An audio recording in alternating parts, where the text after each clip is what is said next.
So that brings me to Freud, right? I majored in psychology in college, and he believes that the root of all our relationship comes from our childhood. Yeah. And the way we love also we learn in our childhood. Yeah. So how true do you find that? How true is that? It's very true.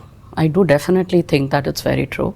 Well, Carl Jung was a student of Freud anyway, right? So there were a lot of factors that both did speak a lot about how we Childhood love. impact. Yeah. But what Carl Jung also added to it is that we actually don't stop there. Okay. Yeah. The more we ignore our unconscious aspects and our shadow aspects, the more solidified they become till we are almost in our 30s and 40s. Right? And he also said something very interesting. So 40s is usually what people call midlife crisis. Okay. But I like to call it midlife awareness. Because we actually realize that so much of what we've been till now has been about dancing to everybody else's tunes. We are almost given like a checklist to check off by our families. You know, if you do this, you will be happy, you should do this, get married, education, you know, so the whole checklist. By the time you hit 40, your checklist is done. And now you're like, okay, now what? Now what am I supposed to do? Where am I supposed to go?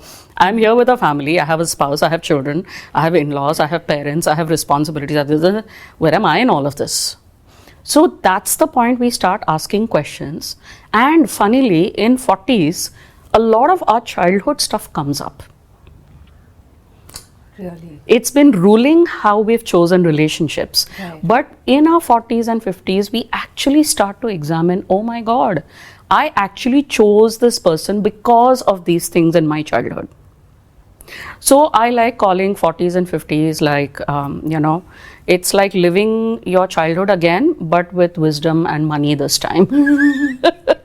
That's a nice take. Yeah. Because you do also reconnect to the inner child, the natural, joyful, creative inner child.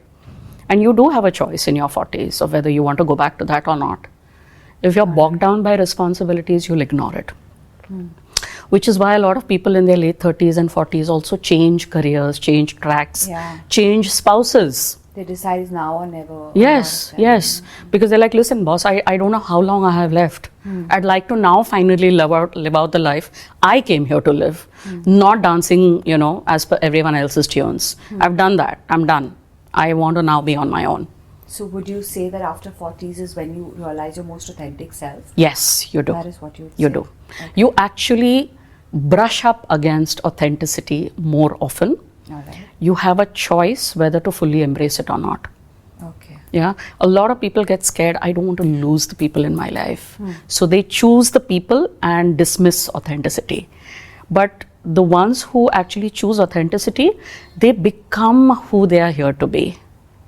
Okay. That's when the fullest expression of them starts happening.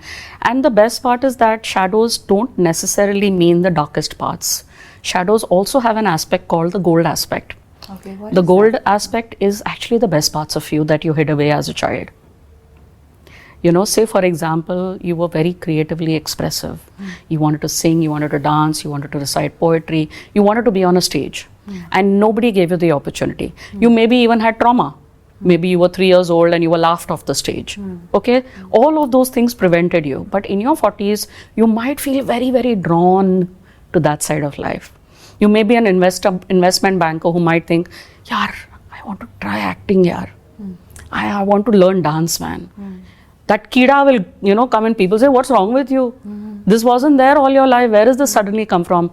And you'll be like, no, yeah, I've always had this wish, you know.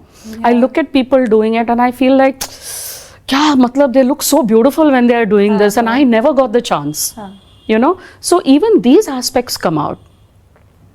So what I tell a lot of people is when you hit this age, be happy because you're actually going to experience the real childhood that you should have had. And now you get a chance to reparent yourself the way you would have wanted to be parented. Yeah. But if you don't, then the way you learned things in childhood will continue. You will continue to have the trauma in your 40s and 50s. Then by the time you hit 60s, you're having a ton of health issues. Wow. Which come from a huge result of having not ever expressed who you truly are. So authenticity, clarity, self-awareness, these are much higher than self-love. Yeah. Self-love aa jayega, you don't have to worry about it. It'll be a byproduct of all of this.